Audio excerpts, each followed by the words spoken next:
For the past 6 weeks, the Cowboys have dominated on offense. DeMarco Murray running over 100 yards every game this season. The offensive line, the biggest talk of the town. But last night against the Redskins in their overtime loss, we had protection issues, and Tony Romo got hurt in this football game. Luckily, we've got our guy from right here in East Texas who just happened to play offensive line for Iowa State. Zach Spears, how are you? I'm pretty good. Thanks for having me on. All right, let's get right to Romo. We were up in the press box. Vicious hit there. What do you expect this week?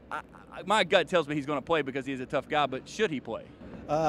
Probably so. I mean, if he's able to get out and play right away on it, he said he took a shot, some type of injection, probably cortisone in the back to play. I just left his press conference there, so he was able to go out and play. If he's able to do that right after the injury, he should be able to play next week. He said he doesn't know much on the injury, calling it a contusion, but you and I saw how he walked to his locker after the game. That didn't look like a contusion or a bruise. That looked maybe some structural damage. He said he doesn't know anything right now. They will evaluate it throughout the week. He doesn't practice much during the week anyway, so I wouldn't jump to any conclusions quickly. We'll know Sunday. All right, let's get to the protection issues here. This offensive line, we've raved about it, me and you both, all season long, but the Redskins dialed up a nice little blueprint and got to Romo and pretty much blitzed about 90% of the time.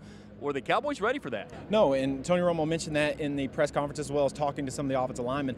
The Redskins threw a lot of looks at him that they weren't prepared for, and as an offensive line, you only can go on what you see on film. And luckily, they play the Redskins twice a year, so they had a lot of things to look at. But obviously, some things came out tonight that they weren't prepared for, and that happens sometimes, as well as when the defense brings 6 or 7 guys, you only have 5 guys up front to block, and you got to pick your battles. Is it almost a game where you never want to lose? You don't want to lose a division game by any means, but you talk to Mincy, you talk to these guys, Henry Melton. They said we've got to refocus on some things. Even Travis Frederick said that. Did they need to kind of come back down, so to speak, after this long winning streak? Yeah, definitely. And hitting rock bottom always helps, and losing a division game is definitely that. You wish that maybe next week they would have lost that game or lost to an AFC team. It didn't happen in the NFC East, but it happened, and you need to refocus and take it one step at a time this week and get better. The defense, really let the Cowboys down today, and they've been helped out all season by the offense. The offense didn't hold up their end of the bargain either, but Orlando Scandrick mentioned it. They were horrible in the red zone today, which is something they really work on, and they've been really good at ever since Kiffin came into town 3 years ago. All right, from Arp, Texas,